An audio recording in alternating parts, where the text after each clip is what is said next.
नगर जिल्हा ऊसाचा आगर समजला जातो। येथील सहकार राज्यालाच काय पण देशालाही आदर्श ठरतो। याच नगर जिल्ह्यातील साखर उद्योगातून एक महत्त्वाची बातमी समोर आली आहे। गाळप हंगाम अंतिम टप्प्यात पोहोचला असताना अनेक साखर कारखान्यांनी शेतकऱ्यांना FRP प्रमाणे रक्कम दिलेली नाही। ऊस उत्पादक शेतकऱ्यांची थकीत FRP रक्कम वेळेत अदा न करणाऱ्या कारखान्यांविरोधात साखर आयुक्तालयाने कारवाई सुरू केली आहे। साखर आयुक्तालय आता ऍक्शन मोडवर आले आहे। थकीत FRP प्रकरणात नगर जिल्ह्यातील तब्बल 8 साखर कारखान्यांना नोटिसा बजावण्यात आल्या आहेत। मंगळवार व बुधवार म्हणजेच दिनांक 17 व दिनांक 18 असे 2 दिवस या कारखान्यांना आयुक्तांसमोर आपले म्हणणे मांडावे लागणार आहे। यामुळे एकच खळबळ उडाली आहे। कागदोपत्री तोट्यात दाखवल्या जाणाऱ्या साखर उद्योगांवर आता बडगा उगारल्याने चांगलीच खळबळ उडाली आहे। नेमकं काय आहे हे सगळं प्रकरण हेच आपण या व्हिडिओतून पाहणार आहोत। नमस्कार, मी अद्वैता आणि आपण पाहत आहात अहिलानगर लाईव्ह 24, नगरी राजकारणाचं परफेक्ट अनालिसिस। शेतीमालाला रास्त किंमत मिळावी यासाठी सरकारने अनेक मालाची किफायतशीर किंमत ठरवून दिली आहे।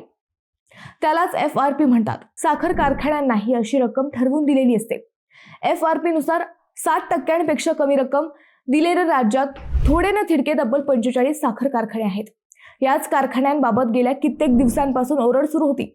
साखर हंगाम आता संपत आला तरी या कारखान्यांनी FRP प्रमाणे ठरवून दिलेली रक्कम शेतकऱ्यांना अदा केलेली नव्हती। त्याच 45 साखर कारखान्यांविरोधात साखर आयुक्तालयाने आता बगडा उगारला आहे। साखर आयुक्त डॉक्टर संजय कोलते यांनी या कारखान्यांना नोटिसा बजावून त्यांचे म्हणणे ऐकण्याला बोलवले आहे। 17 व 18 फेब्रुवारीला ही सुनावणी होत आहे। विशेष म्हणजे नगर जिल्ह्यातील तब्बल 9 साखर कारखान्यांचा यात समावेश आहे। शिवाय नगरचे कार्यक्षेत्र असलेल्या व नाशिक जिल्ह्यात असलेल्या 2 कारखान्यांचाही यात समावेश आहे। राज्य 2025-26 चा गाळप हंगाम सध्या सुरू आहे। या कारखान्यांनी 15 जानेवारी पर्यंत किती गाळप केले व किती रक्कम शेतकऱ्यांना दिली याबाबत 31 जानेवारी अखेरला अहवाल आला। त्यात अनेक धक्कादायक बाबी समोर आल्या। ऊसाच्या FRP ची 100% व त्यापेक्षा अधिक रक्कम 41 कारखान्यांनी दिली होती। 80% ते 99% रक्कम 75 कारखान्यांनी वितरित केली होती। 7% ते 80% रक्कम 44 कारखान्यांनी तर 0 ते 60% रक्कम 45 कारखान्यांनी दिलेली होती।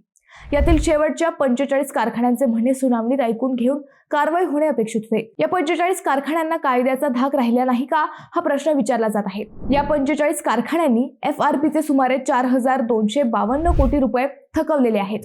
त्यात नगर जिल्ह्यातील 9 व नगरचे कार्यक्षेत्र असलेल्या नाशिक जिल्ह्यातील 2 अशा 11 कारखान्यांचा समावेश आहे।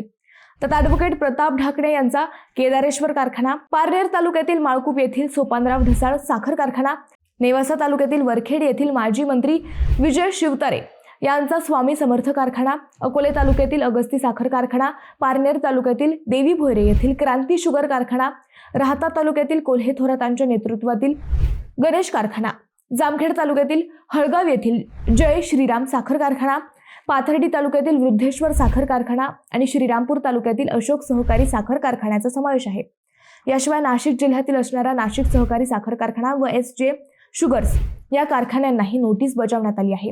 नगर जिल्ह्यातील केदारेश्वर, सोपानराव ढसाळ, स्वामी समर्थ, अगस्ती आणि क्रांती शुगर या 5 साखर कारखान्यांची सुनावणी आज मंगळवारी साखर आयुक्त डॉक्टर संजय कोलते यांच्यासमोर होणार आहे। तर उद्या गणेश, जय श्रीराम, वृद्धेश्वर आणि अशोक या 4 साखर कारखान्यांची बुधवारी होणार आहे। या सुनावणीत FRP थकीत असणाऱ्या साखर कारखाना व्यवस्थापनाकडून कोणता बचाव करण्यात येतो व साखर आयुक्त त्याचा काय निर्णय देतात हे महत्त्वाचं ठरणार आहे। मित्रांनो, तुम्हाला साखर कारखान्यांच्या व्यवस्थापनाबाबत काय वाटते हे आम्हाला कमेंट करून नक्की कळवा। शिवाय व्हिडिओ आवडला असेल तर चॅनलला सबस्क्राईब करून व्हिडिओला लाईक करायला विसरू नका। पुन्हा भेटू नव्या विषयावर, तोपर्यंत धन्यवाद।